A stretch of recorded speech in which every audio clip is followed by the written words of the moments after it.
sobanukirwa ibijyanye na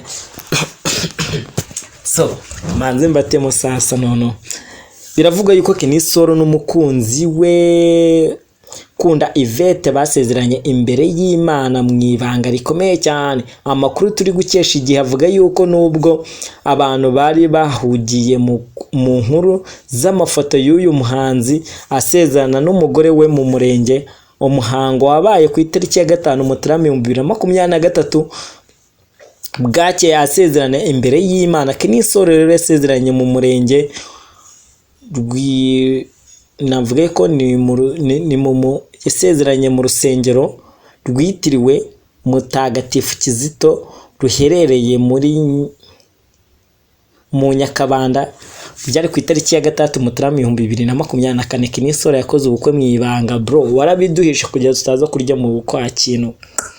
Ni umuhango Kenisoro n'umugore wiwe batumiyemo abantu batagera no kwicumi, biganjemo aba hafi y'imiryango yabo.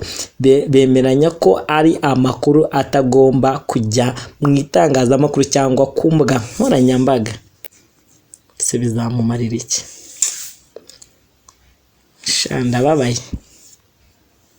yena nifite gahunda yo kuzirira mu bukwe man. Diamond se yakoze iki man? Mani ntago abyumva. Niyo Bosco ariko murabizi nawe uyu mwaka kora ubukwe mu star nyuma ya Tinyweres.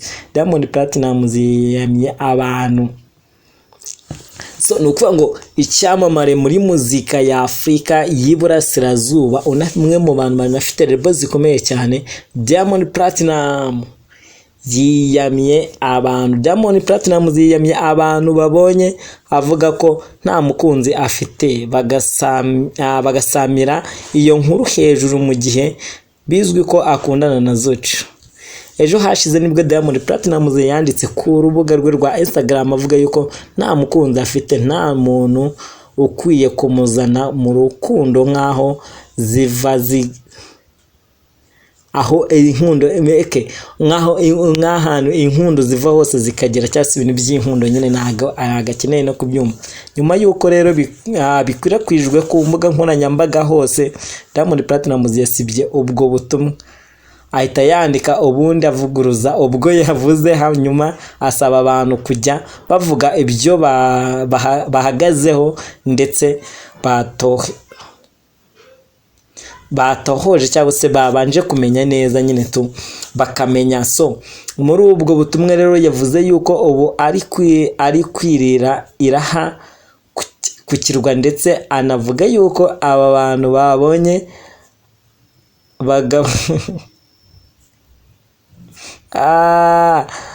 abantu babanye batapfa gutandukana gutyo gusa.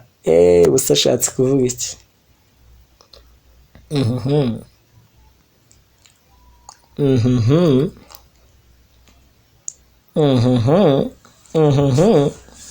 Abantu babanye batapfa gutandukana gutyo gusa.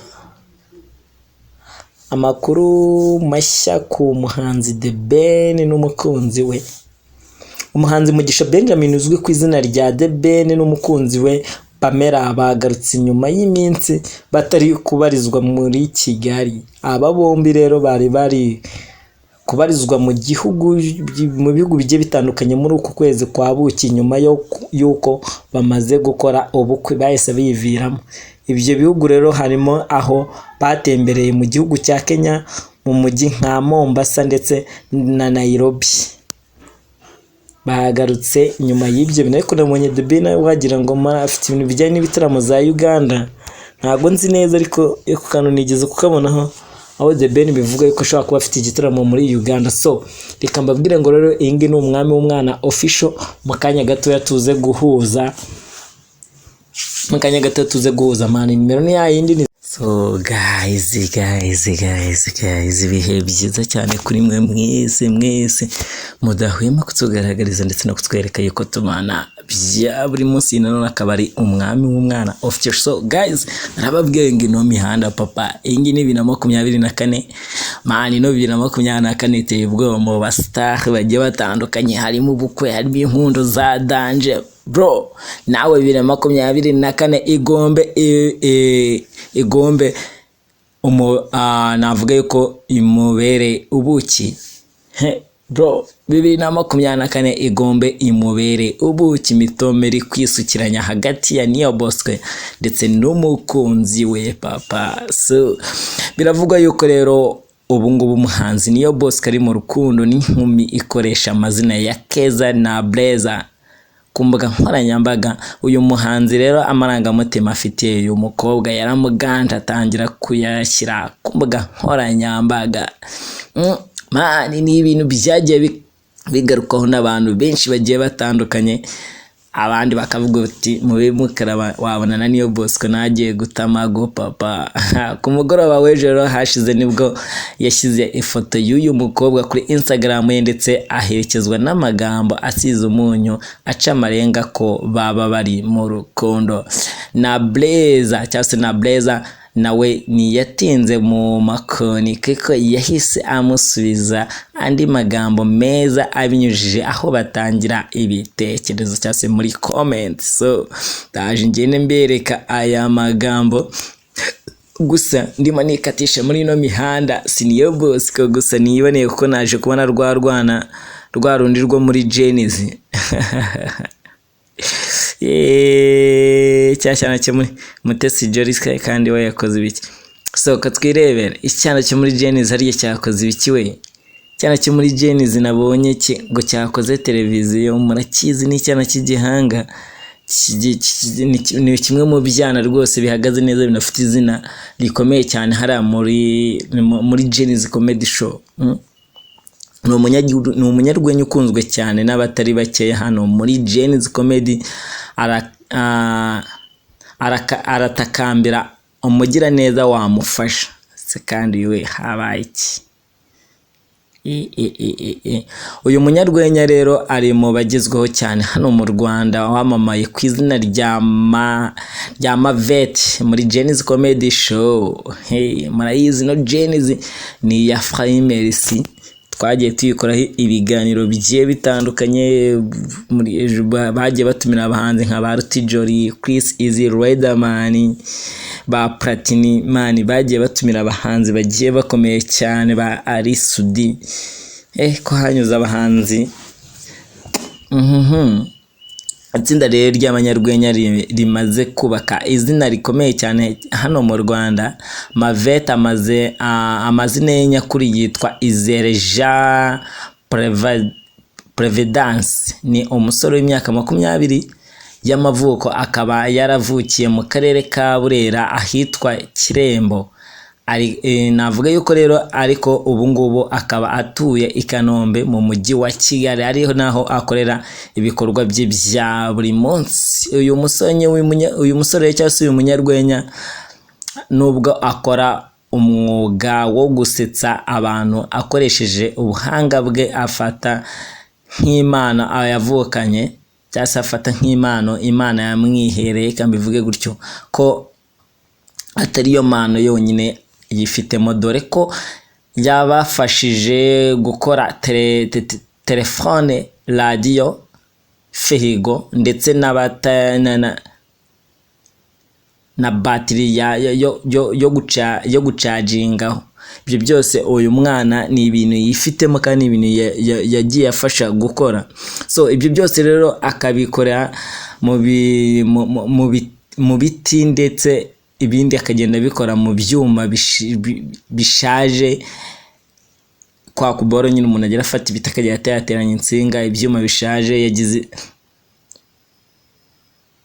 so nukuvuga ngo rero we agenda afata ibyo bintu by'ibyuma bishaje, ibintu by'ibiti n'iki, akagenda bitatiranya agacomekamo ibintu by'insinga, imiriro n'iki, bikabyara ngo televiziyo ye. Kanze tubirebe.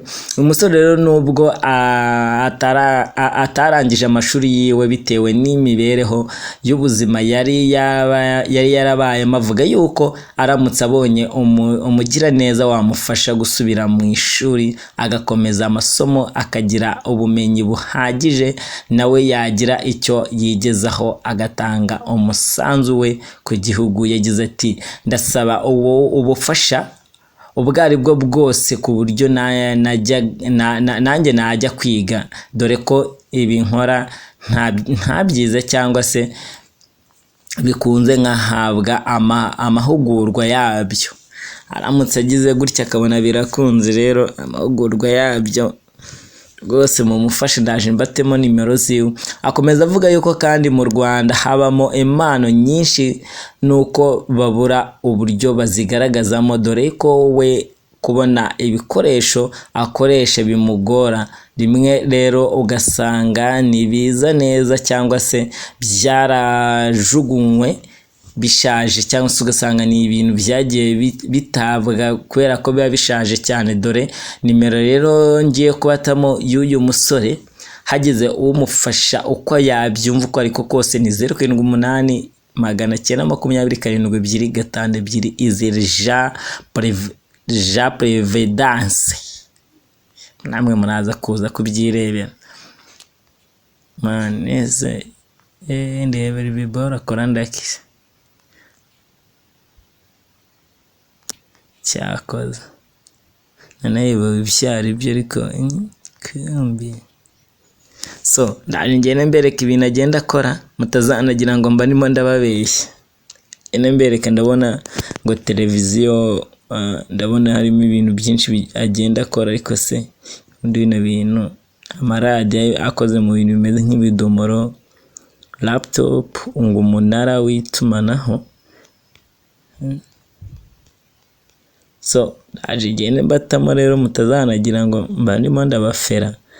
Ngumo ndashaka ibintu bya nyabyo kugira ngo nze kugenda mbibereka.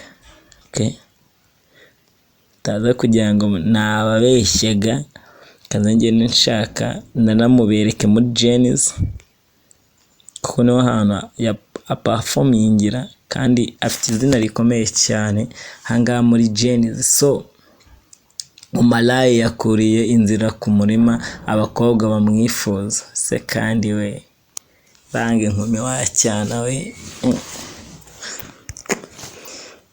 Aha, so guys, no kuvuga ngo rero mushaka uburyo mufasha uyu musore kubera yuko nyine umalaye yakuriye inzira ku murima, abakobwa bamwifuza. Umalaye yakuriye inzira ku murima, abakobwa bamwifuza. Ni mu kiganiro uyu musore aherutse kugirana na radio The Beat FM yo mu Bwongereza. Yabibajijwe niba hari umukunzi afite muri ino minsi. Uyu musore yasubije ko amaze igihe kinini nta mukunzi afite, ndetse avuga yuko yifuza kuguma gutyo kuko yumva bimuryoheye, cyangwa se yumva yuko ari byo bintu mbese tumeze kimwe. Umalaye rero kandi yakoresheje yavuga yuko umukobwa washaka kumujyana mu nkundo muri iyi minsi atabona igisubizo gihuye n'ibyo yifuza ko bakundana. Urumva nyine igisubizo byagorana. Umuniga wanjye se mana we. Umalaye niga muri muri Nigeria we. So guys, reka mbashimire mbabwire ngo rero ni mirange ni yayindi ni 0784545886. rimwe ushaka kwamamaza cyangwa se wifuza ufite igitekerezo cyangwa inyunganizi wifuza kutugezaho, iyi nimero wayihamagara, ibintu byose bikagenda fresh kandi fresh cyane. So kanze rero twikomereze n'andi makuru ari muri ino mihanda, twimenyere ngo wagwane, twimenyere ngo bimeze bite.